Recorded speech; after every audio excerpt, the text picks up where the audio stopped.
Welcome to the Latino podcast, where we discuss the intersection of law and our Latino communities with legal, political, and community leaders and visionaries. Let's get started. Hey everyone, welcome to another episode of the Latino, where we discuss the intersection of law and the Latino community. This episode, as always, is brought to you by our title sponsor, Gomez Trial Attorneys. One of our nation's largest Latino-founded law firms, Gomez Trial Attorneys offers premier legal services in English and Spanish to consumers that have suffered personal injury, adverse employment action, or consumer rights violations. We also represent those whose civil rights have been violated. Today, we have a very special guest, and we have a special guest host. And the interesting thing is they both share the same first name. And so my guest host, who are you?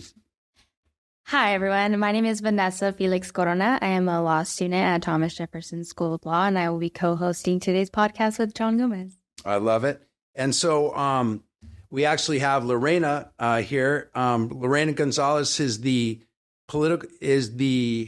president of the California Labor Federation, AFL-CIO. In other words, she represents the interest, and we were talking about this a little bit before, of every worker in the state of California, formerly served with distinction in our California Assembly, where she, again, did that work for workers. And so thank you so much for being here. I can't think of a more suitable guest than you. Thank you. Well, thank you for having me. And so, you know, as a prior guest, we had on Dolores Huerta, and I read that at your swearing in, you talked to her and she told you that she was proud of you. And so, just to loop in that prior episode and her work for this community, tell us about that experience. Well, I was in organized labor before I went to the assembly, and of course back in it now. And so just growing up, when you think I want to work on behalf of workers, you know, when I was young, there was one woman in particular, Dolores Huerta, who of course had dedicated her life to that. And I, in fact, wrote my college essay to get into Stanford about Cesar Chavez and Dolores Huerta. I tell her that now, and every time I tell her, she's like, no, that's not true. And I'm like, absolutely, my biggest hero in life. And so I had gotten to work with her a lot throughout the past few years or decade, I guess. But she's tough. She's a tough cookie, right? Like, she doesn't give out praise that easily or often, at least to me. And so I was really excited. I didn't know she was coming to my my swearing in to head the California Federation of Labor Unions. And I actually was speaking, and I look, and there she is in the front row.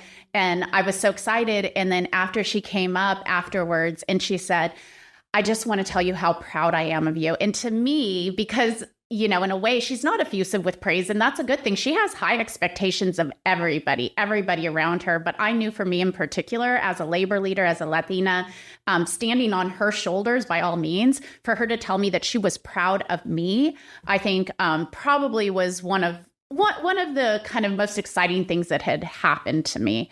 And we continue to work together, you know, I guess.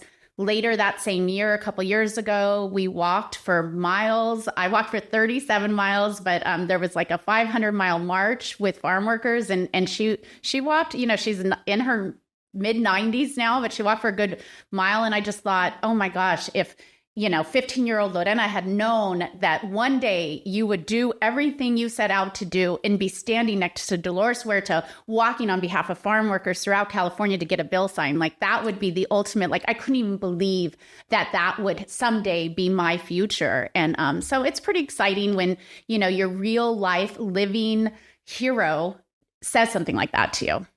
Yeah, I think, you know, what a moment. And I think her words, you know, are the words of many of us I think many of us are proud of you and your leadership and the work that you've done.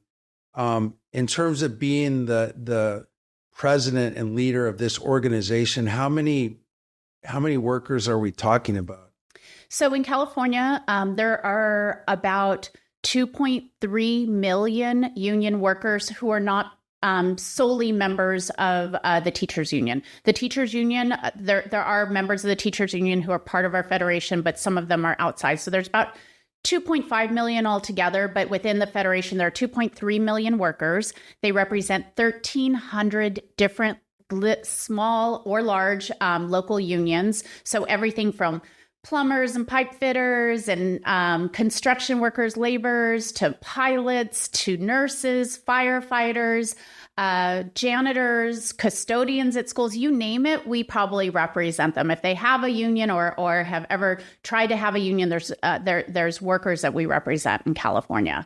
So we represent the 2.3 million. And of course, we spend a lot of our time trying to ensure that the millions of others who want a union in California have the opportunity to do that.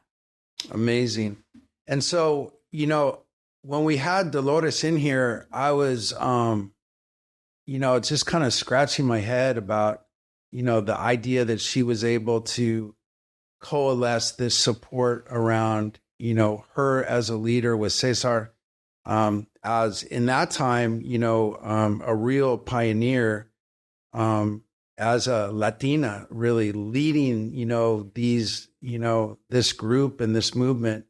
And here you are, right? As a Latina, I think the first one in this position, right? Yeah. I mean, it's funny when I say that, I'm always a little remiss to say that because unfortunately or fortunately in my life, I've always been the first Latina. So when I led the labor movement in San Diego, I was the first Latina to do that.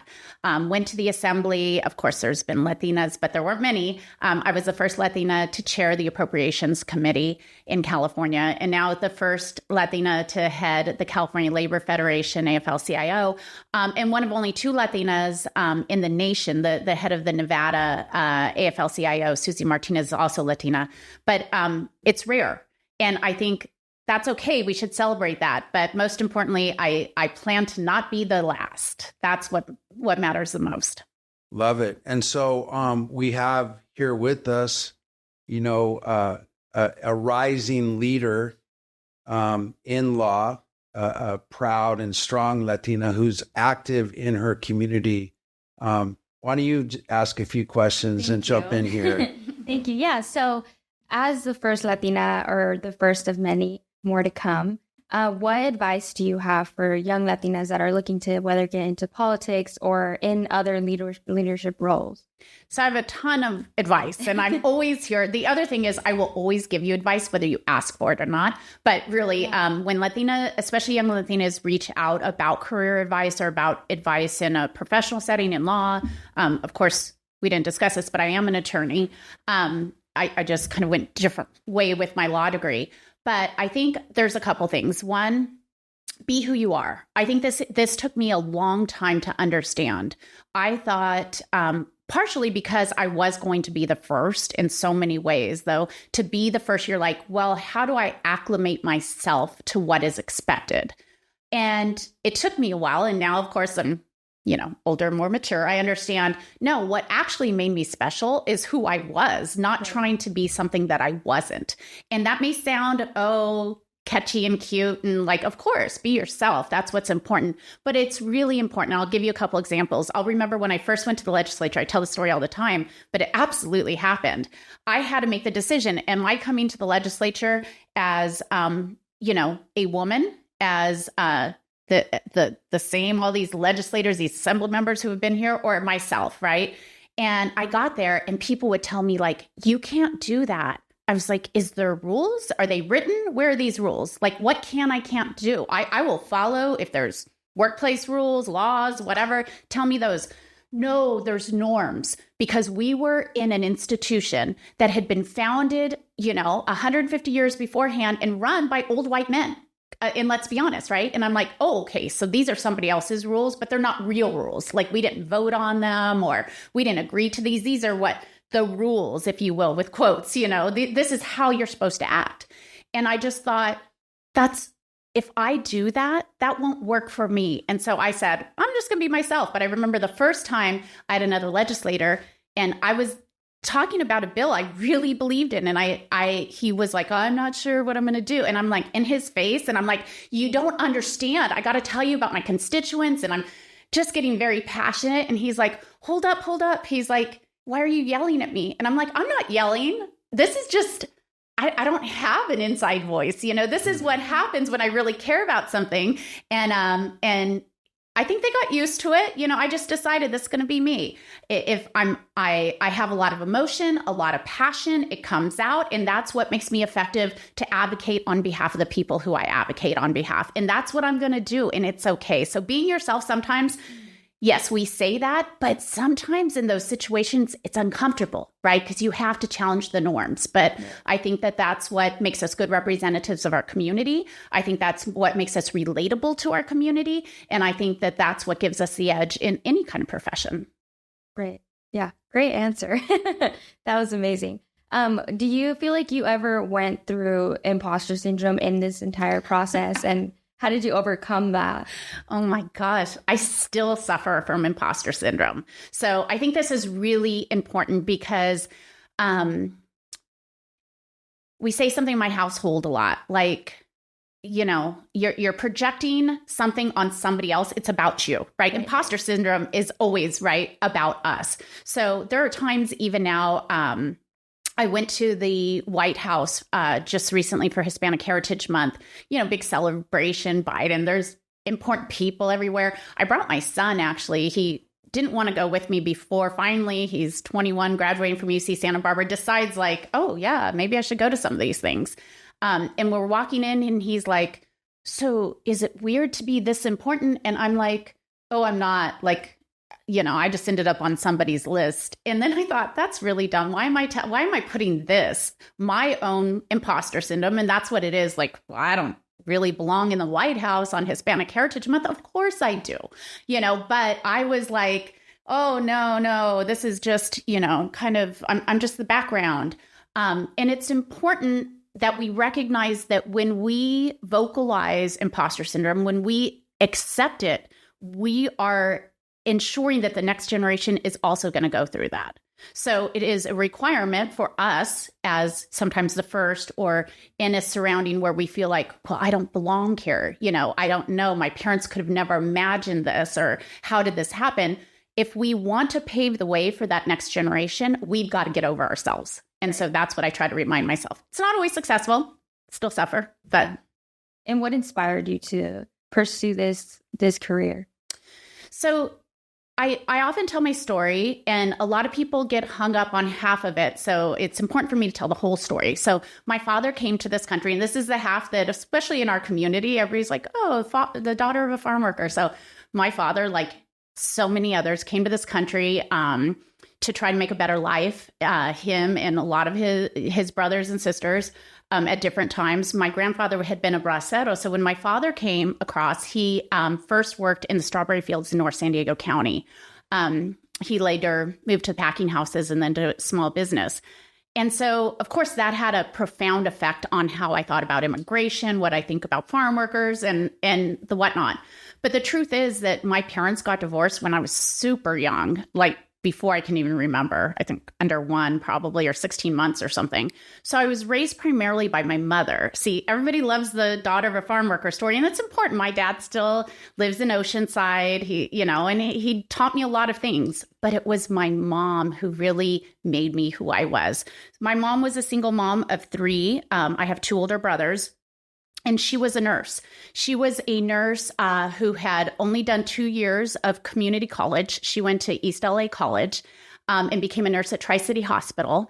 And she just worked her butt off, and everything was about us.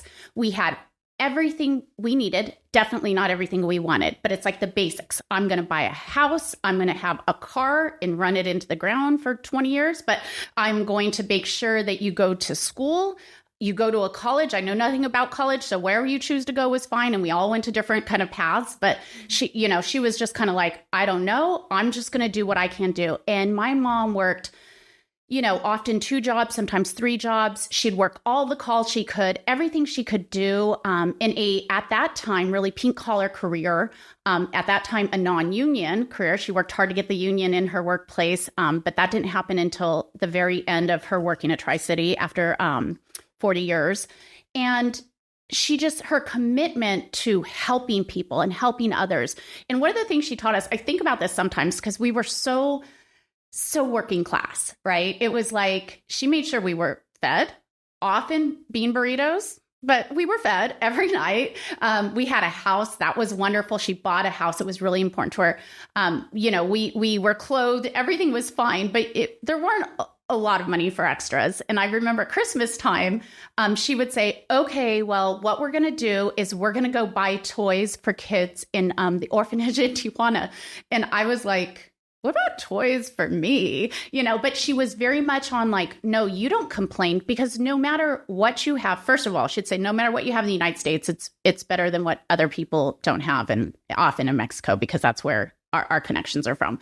But she would also say, like, even here, there are always people who need more, right? You're doing fine as long as you're well fed and clothed and you have a house, you're fine. And so that just total commitment to serve others and to give everybody a chance and fairness and trying to raise people up. That's really why I do what I do now. Hard work and being fair. I think that's what my mom taught me, and compassion. Those are good lessons. Mm-hmm. She was quite a woman. Amazing. And so I did want to, for the benefit of our listeners, give credit to your educational pedigree, a proud graduate of Stanford University, and then on to Georgetown, where she received a master's degree. What was the master's in? American government. Amazing, of course, fitting. Totally useless, but it sounds good. And then on to UCLA Law School, and actually practiced law for a period of time. Do you still have your license active, or did you let that one go?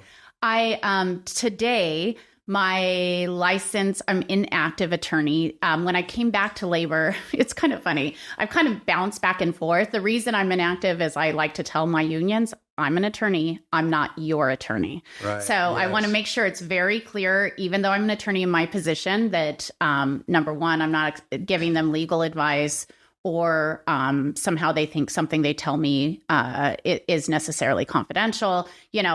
So it was just easier to go inactive. When I was in the legislature, I went active, which just means you pay more money. That's the only thing it means, especially in the legislature, because I know this is shocking. Somewhere along the line, the legislature exempted themselves from MCLEs. So the two benefits of being an inactive attorney is the cost you pay every year and not having to do MCLEs, right? But in the legislature, you didn't have to do MCLEs. We can talk about that a different time. Rules for, different folks. However, I became active because it was a lot of the children separation, children immigrants and being separated from parents and dealing with children. So I really wanted to spend some extra time by going and helping out with some of the legal questions. So that's why I became active. And then I realized I didn't really have extra time. So that was a pipe dream that I, was just going to support the bar more with more bar dues. And so when I came back to labor, I was like, forget this. I'm not going to actually go into a courtroom, at least in this time, maybe in the future. And so that's interesting that really, you do act as, a counselor, an advocate, an attorney, without practicing law per se. And I wonder if we could talk about your clients real quick, if we can call them that. Mm-hmm. And I imagine, the face of labor and workers in California today maybe is looking a little different than maybe, 50 years ago or even 20 years ago. And then I imagine you, like us, you kind of look at the demographics about what's about to happen. So how I'll just ask it just straight out. How Latino are your clients? Like what percent, what's the demographics? That's a good question. And things have changed a lot. And we can talk about why in California in particular, public employment adds to our robust numbers. We are highly unionized in the public sphere. So that's like city and county government, state government, school districts, all of those types of jobs. Some states allow organizing the public sector, some do not. California obviously does, and that helps.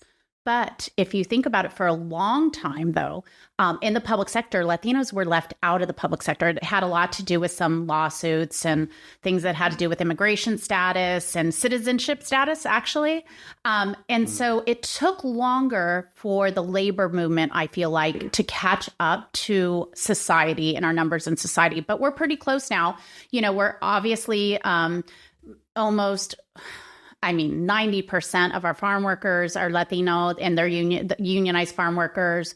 99% of our janitors, I would say, are union. Union janitors are Latino. In San Diego, at least, our hotel workers are often Latino. In different parts of the state, it's interesting because they're immigrants from other places. So we have hotel workers who might be like Russian or Eastern European.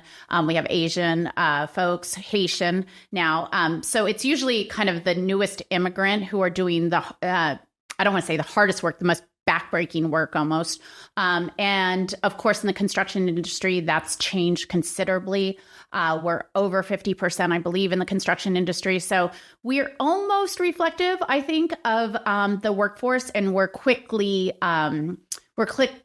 becoming reflective of society as a whole as young people start to enter the workforce, and we know that they're predominantly Latino. They also tend to be more pro-union than some other groups. So, that's interesting.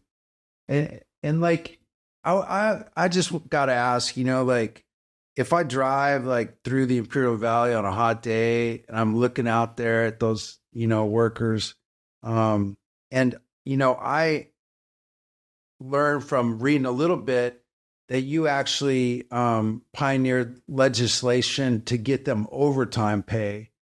And like, which to me, like, is hard to imagine, like them going up to the, I don't know what they call it, the boss, and be like, hey, I worked 8.5 today. Like what, and you work with what particular struggles does that community, face in terms of employment, and how are you and the others in your group fighting for them and people like them?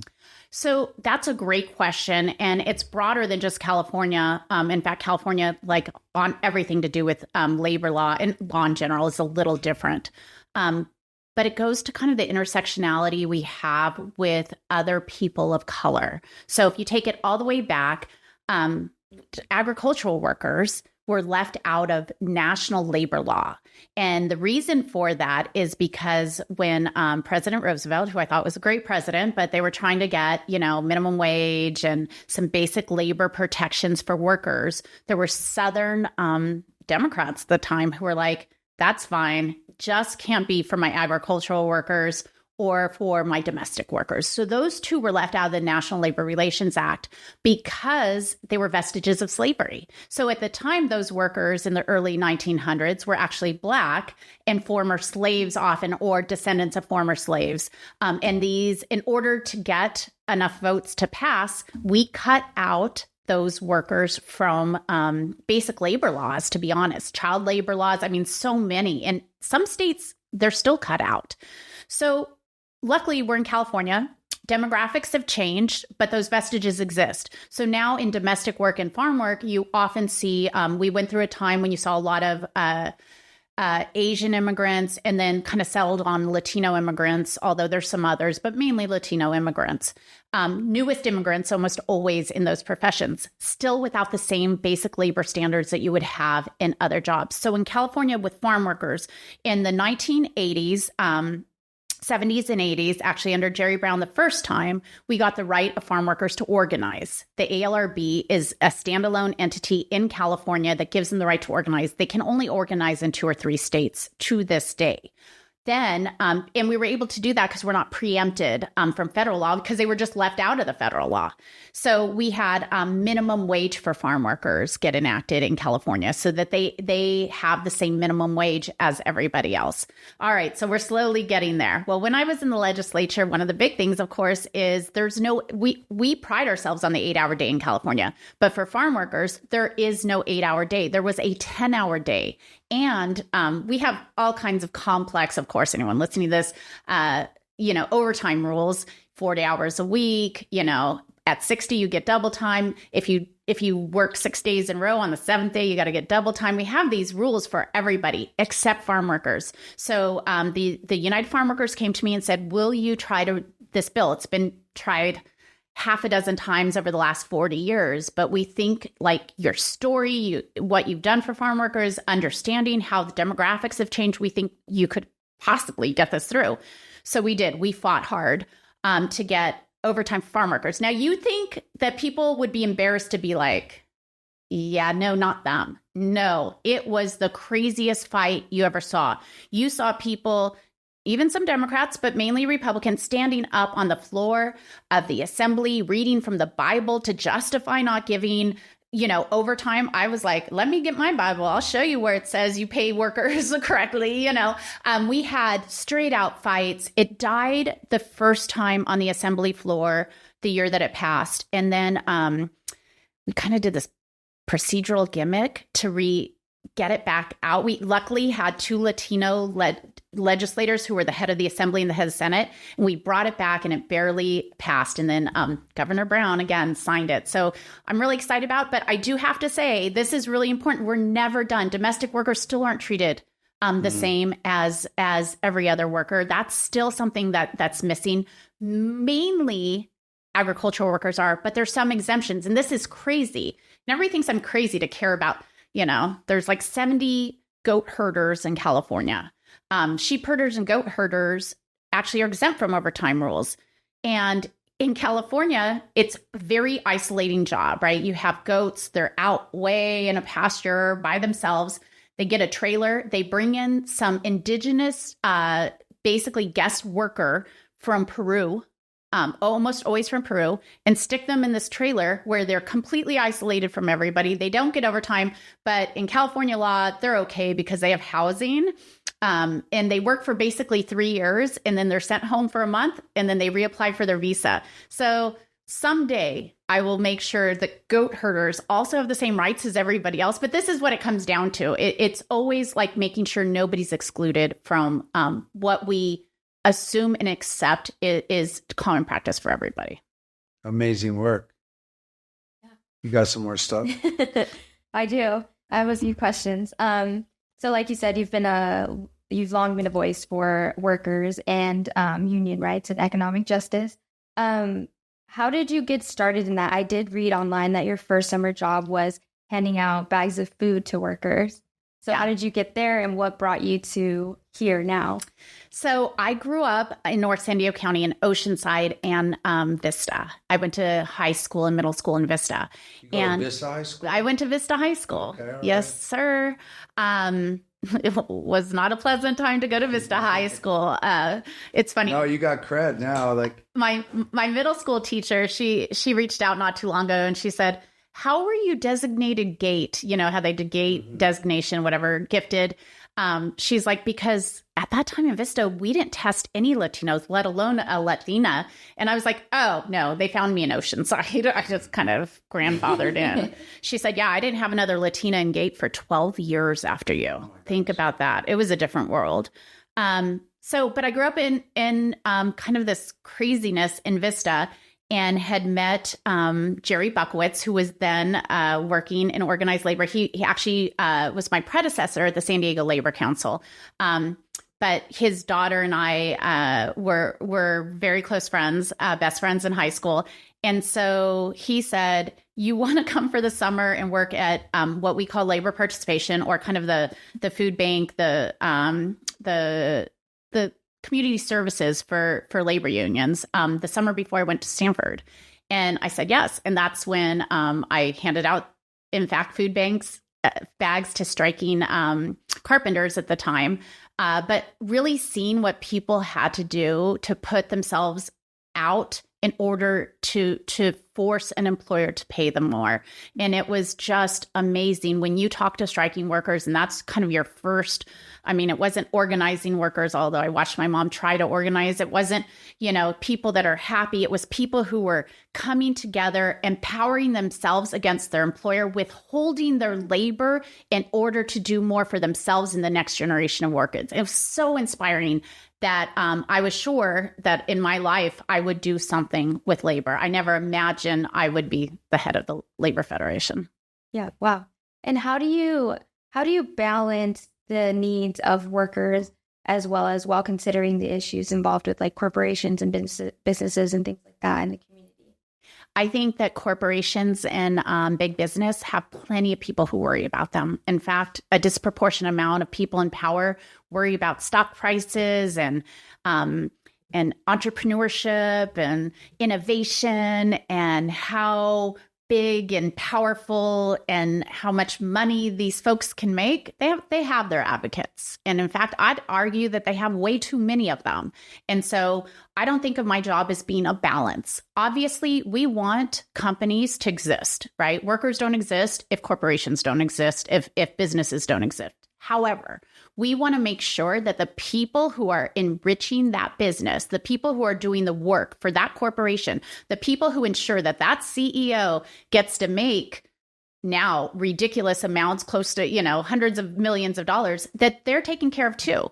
There is no world in which somebody in a corporation should be making $1 billion or even $1 million and their workers can't afford the rent or healthcare.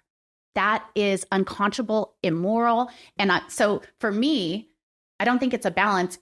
You just need to exist. Yes, we don't want to run you out of existence. I do get that.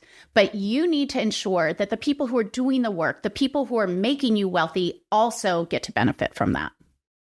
It sounds like you've thought about this growing disparity in wealth and resources. And so, I feel like back in the day, it wasn't quite as much like that. I feel like the man was kind of more, I don't know, voluntarily or by force of law, looking out for the people that got him or back then him there. And like, we're kind of getting away from that. How, like from your perspective, how did that happen? Well, I mean, it's not just my perspective. You can look at a historical kind of change in what happened. So in the United States, with everything that was wrong in the 1950s and 60s, I'm not suggesting going back. However, union density and union strength was very high. So you had a third, basically one of every 3 workers was a member of a union. And with that strength, there was balance. You also had a taxation system that after a certain level taxed the very rich a lot. And it made sense. They're not getting rich on their own. Even if it's driving on a street to get to their work, they're using the resources of the whole. And so taxing those who are very wealthy was acceptable. Then we kind of had we'll put it the Reagan years. I almost wore my hat today because my hair was kind of crazy. And it says, blame it all on Reagan.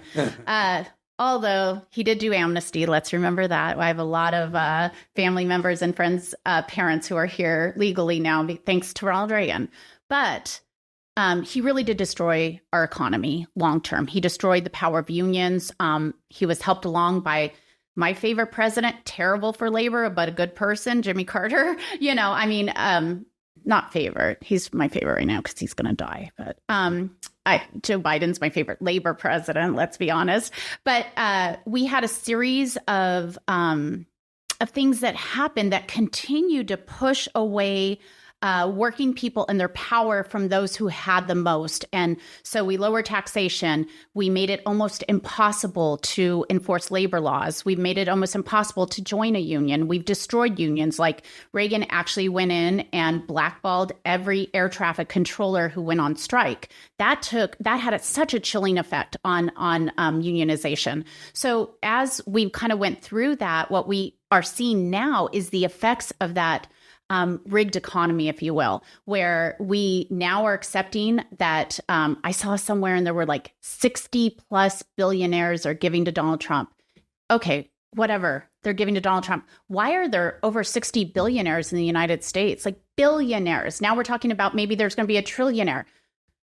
That would be fine if every person in the United States could afford to live in a house, could feed their children, could, have health care. Then maybe I wouldn't worry about how much the very top is making. But when we know people are making that much and the people who are doing the work are stuck and falling into homelessness and having these issues, that's just not right. So yeah, it took a long time to get here, and it's going to take a long time to really unrig the economy. So I didn't say a bad word. I usually say something else, but I'll be family friendly for this podcast. Oh, that was all appropriate for general G-rated consumption.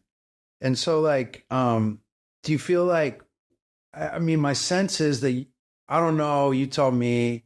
Are unions on the comeback? I feel like you're getting a little mo back. I don't know. Yeah, I mean, things are really exciting. I actually talk about this a lot because when I headed the San Diego and Imperial Counties Labor Council, when I started actually as a political director, but when I got elected to head San Diego Labor, it was in some of the toughest times in San Diego. We were in the middle of pension wars, outsourcing wars. The Union Tribune was headed by this crazy Republican, and every day there'd be like bad editorials about me, about our workers, about how we were causing all these things. And I used to get on a plane and somebody would say, "What do you do for a living?" And I'd be like, lawyer, I'd just be like, I'm not getting into this conversation. And now, I mean, I went to the legislature for 8.5 years. I'm back in labor. It is a different world. That's one of the reasons I wanted to come back. I was so excited, and I will give most of the credit to young people who are just not willing to accept what so many of us were willing to accept in former generations, and really started standing up. And it really, the Starbucks workers were so inspiring when you see these workers who are like, yeah, I know that everybody says Starbucks is a good employer, but let me tell you the truth about what they're doing to my life. And this is not okay. And it's not okay to tell me to go find a new job. I want to make this job better.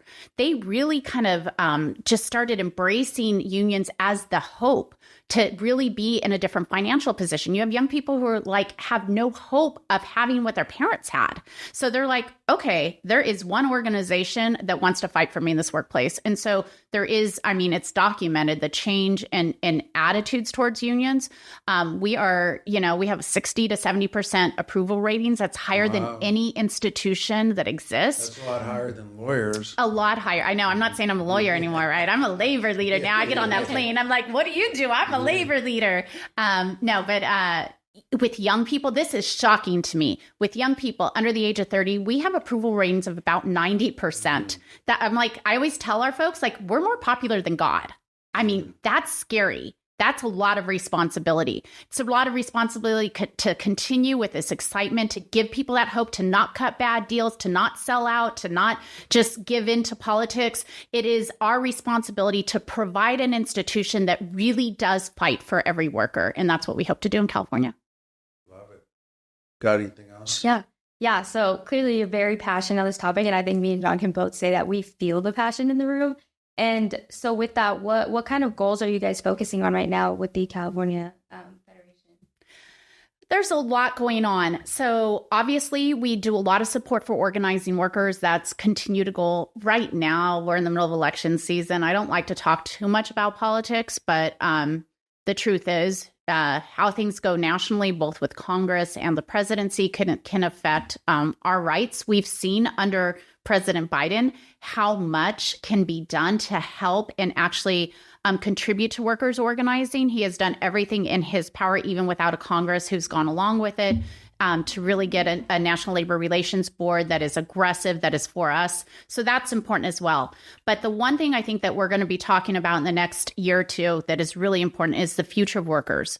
So there's so much kind of hoopla around automation and AI, artificial intelligence, and technology. And people are excited and scared. People are very scared, and they should be. And our goal is to say, technology is good. Technology has always existed, right? It can be good, it can be bad, but it definitely could be good for workers. That only happens if workers have a voice on how technology is used in the workplace. We do not think it's important for AI to come in and reduce labor costs by getting rid of workers. Artificial intelligence should make every workplace safer, more productive, better operated, and provide better resources for everybody. That does not mean it should replace actual human beings. So our fight is about making sure, yes, have automation in cars and trucks and big rigs, but have a human operator too. Because at the end of the day, the robot cannot make the same decisions, the same moral, ethical, life-changing decisions, no matter how much information they have. A computer is not a person.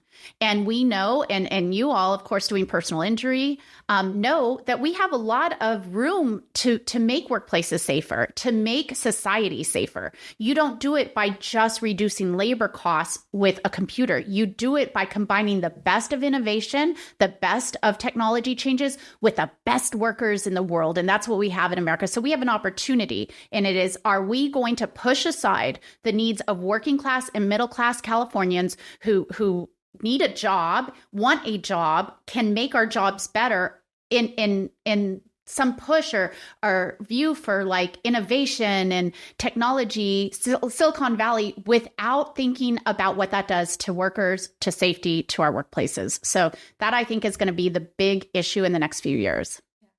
Amazing. I had not thought about that. But for sure, like that's super heavy. You should think about it, because let me tell you why it matters to trial attorneys in particular, or consumer attorneys of any sort.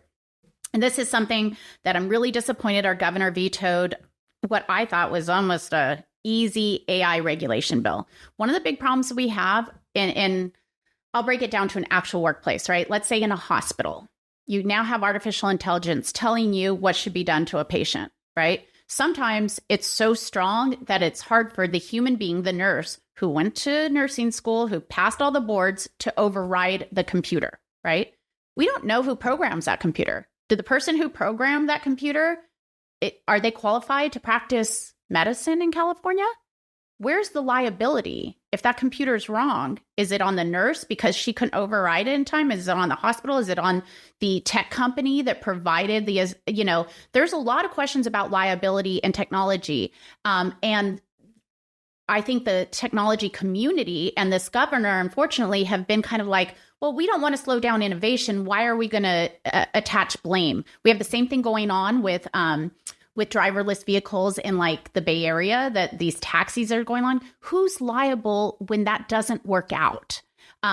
If you're using a computer and for civil rights kind of litigation, if you're using some kind of algorithm or computer AI to decide who to hire or who to promote, if there's bias in that computer program, number one, how do you know about that? Where's the transparency? How do we ever find out, hey, they're pushing out everybody with a Black or Latino name? And, except for, that's some real work to go see who all applied for a job. We don't even have the right to that. Where are the protections that we have built in for civil rights and for individual rights? And then who's liable when those are broken? And that is going to be a big legal question, I think, over the next few years. Agree. That you're a better lawyer than me. And, Vanessa probably had already seen all this coming, but I think we're about to wrap up. I would say I'm going to do a throwaway question to you. I know you got to meet Dolores Huerta. If you could, have dinner with any other hero that you haven't had the pleasure of meeting yet, who would you pick and why? That's so hard because I've had such an opportunity to meet so many of my heroes, right? And that's one thing I feel so blessed between organized labor and being a legislator. The new first female president of Mexico. I got to meet a few years ago. Oh, wow. And so I'm trying to think of like who is out there that I haven't met. I mean, dinner go would back be great. as far as you want in history. Oh, history. Yeah, like Shoot. they don't have to be alive. Yeah. Uh-oh. I don't know. You're getting a lifeline. I know. It's like, okay, I'm going to say this, and I'm sorry. It's the truth. Sometimes I get sad at some of the things he says, but for the most part, I'd love to meet the Pope. Oh, yeah, of course. You know, I obviously, I'm not obviously, like most Latinos, I was born Catholic. I am Catholic. And the Pope, this Pope, has, just like kind of unions give young people hope, this Pope's given a lot of young people in Catholicism some hope and changing kind of the direction of how we see people, how we see unions, by the way, is very pro-union, how we see the economy, how we see some things that have been taboo for our church that I think have driven a lot of young people away, like LGBTQ rights. And so I think it's exciting. He doesn't go as far, of course, as I would hope, but he is the Pope, so I'm not allowed to question that. So I'd love to have dinner with the Pope. I think if it's somebody living in the past. I mean, there's a million people, right? Like there's, I mean, my true hero, like long past hero. And this is just about being so damn brave that nobody can stop you. I have to say is Harriet Tubman. I love reading. Look over your left shoulder. Well, it's, oh, yes. Oh my God.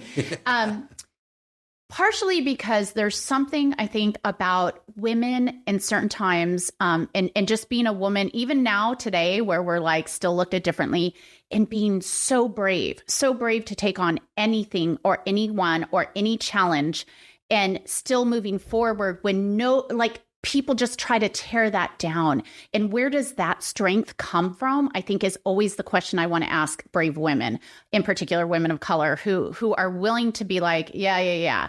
I'm not irrational. I'm not stupid. I know I'm taking a risk, but this risk is worth it. And it's something you see sometimes in, I think in history with women in general that really does change the world. And I think that would be cool too. I love it. Any closing remarks from you? Other than I think you're very inspiring, and like what you just said right now about the bravery, I think you exemplify that great. And like when I asked you, like, how do you come over imposter syndrome, and like your answer reflected what you just said. Aw. Well, thank you, Vanessa. I think you're going to do big things. I'm inspired by you. Thank you.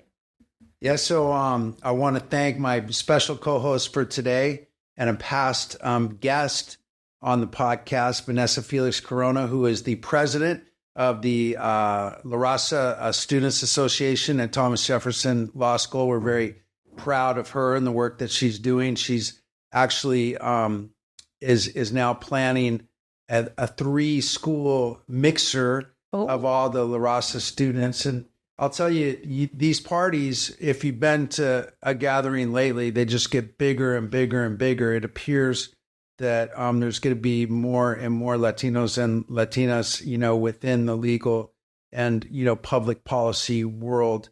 And so I think it's really important, for leaders like you, like she said, you're inspiring a ton of, people out there, including not only younger people, but people like me. And so if our listeners and viewers want to learn more about the work that you're doing, support it, where would you direct them to look? So the CaliforniaLabor.org is our website. I had to look. I'm on social media. I'm easy to find on social media, and then I can direct you right place because I never know. But we obviously are on all the platforms. California Labor, basically, if you put in California Labor, it is our organization. And our official title, of course, is the California Federation of Labor Unions. That is the umbrella organization for all the unions. And you can always find Lorena Gonzalez pretty much. Are you on the gram? I am. I'm not really good at it. Google. I get myself in a lot of trouble on Twitter. In fact, that's so funny. This morning, I was like, you know what? I'm going to shift to Instagram because I have all the Elon Musk people hating on me right now. And so I was like, maybe they're not on Instagram. But like Instagram requires pictures. I'm real picky and I don't know. But I am on Instagram. You You find me in you find me. I know where you're Facebook. I'm on them all. No new ones. If there's new ones, you guys, I ask my kids all the time, what am I missing? They're like, we don't want to tell you. Okay. So we try to be very approachable though. Yeah. Well, thank you so much for, being approachable, for spending time with us. We're very, very honored and grateful to Lorena Gonzalez for the work that she's done for workers and their families. If you think about it, she's doing work for millions of workers, and then each of those workers, or many of them, have families. And so you're thinking about, kids. Can these children have, educational opportunities? Can these kids have, safe and affordable housing? Can these kids have good nutrition? And that all comes from, a fair and just, a system of compensation and employment. So the work you're doing is touching so many people. And so thank you on behalf of all Californians. Thank you. I appreciate it, John. Keep doing the good work. Yeah. Yes, ma'am. That's our intent. So thank you so much, everyone, for joining us for this issue of the Latino. We look forward to our next podcast, and please tune in Spotify, Apple, wherever you can find podcasts. That's where we're at. Thank you so much. Thank you for listening to the Latino podcast. We'll see you again next time, and be sure to click subscribe to get future episodes.